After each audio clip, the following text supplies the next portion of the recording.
کہ اس وقت جہاں حضور خواجہ صاحب کا مزار ہے وہاں پر بھی آج خواجہ صاحب کے حقیقی جانشین موجود نہیں ہے، سوائے ان کے نام پر دھندا کرنے والے، سوائے خواجہ صاحب کے نام پر ایک فیکٹریاں کھول کر بیٹھنے والوں کے علاوہ آج وہاں کوئی نہیں۔ بتائیے نا، خواجہ صاحب کی ایک مشہور مایہ ناز تصنیف ہے، آپ کے ملفوظات ہیں،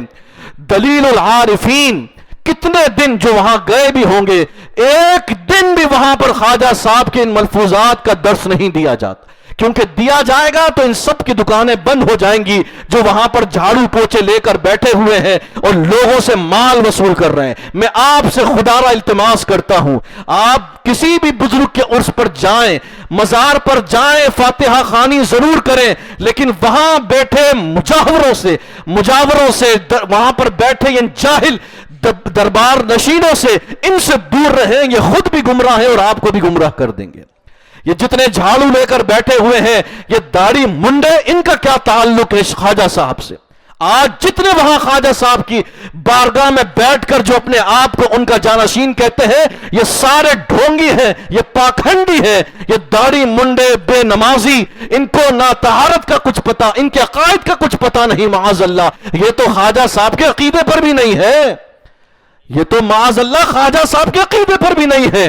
یہ تو معاذ اللہ صحابہ کے بارے میں معاذ اللہ بکواس کر رہے ہوتے ہیں۔ تو خدا را انڈیا والوں سے بھی اللہ کرے یہ پیغام پہنچ جائے، وہاں ضرور جائیں خواجہ صاحب کی بارگاہ میں، لیکن ان اوباش پاکھنڈی، ان بیٹھے ہوئے جاہل مجاوروں، داڑھی منڈوں، فاسق و فاجر، معلن، یہ جتنے بھی سجادے بنے ہوئے، ان سے خود کو بچائیں، اپنے ایمان کو بھی بچائیں۔ ہاں، دربار پر حاضری دے، فاتحہ خوانی کرے، اور وہ بھی شریعت کے دائرے میں رہ کر۔ وہاں جو انہوں نے نئے نئے ڈرامے رچائے ہوئے ہیں، بدعتوں کا بازار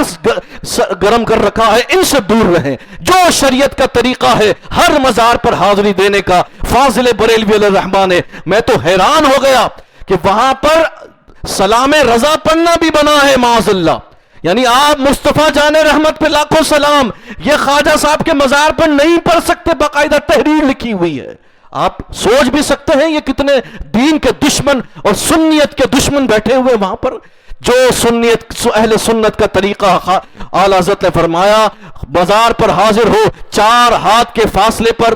کوئی بھی مزار ہو، خواب یہاں جاتے ہو یا کہیں بھی جاتے، 4 ہاتھ کے فاصلے پر کھڑے ہو اور کھڑے ہو کر سلام پیش کریں، اور جتنا میسر آئے قرآن پڑھیں، آیت الکرسی، درود پاک پڑھیں، سورہ فاتحہ 3 قل پڑھیں، زیادہ پڑھنا ہے بیٹھ جائیں اور بیٹھ کر کے پڑھیں، اور پھر یہ سارا پڑھ کر ثواب حضور کی بارگاہ میں کل امت مسلمہ کا اور صاحب مزار کی بارگاہ میں پیش کریں، اور پھر اللہ کی بارگاہ میں دعا کریں، اے اللہ میں تیرے بندے کی بارگاہ میں حاضر ہوں، اس کے وسیلے سے یا اللہ میری دعائیں مقبول فرما، اور جتنی دعائیں کر سکتے ہیں کریں۔ بس یہ طریقہ ہے شریعت کا، اور پھر سرہانے کی جانب سے نکل جائیں۔ نہ چومنا ہے، نہ سجدہ ہے، نہ ماں جھکنا ہے، کوئی ہماری شریعت میں اس کا حکم نہیں ہے۔ خدا را اہل سنت کے طریقے کو اپنائیں، اور وہ جاہلوں کے ان کے سارے جالوں سے بچیں، خود بھی بچیں، دوسروں کو بھی بچائیں۔ اللہ پاک ہم ان بزرگوں کی صحیح تعلیمات اپنانے کی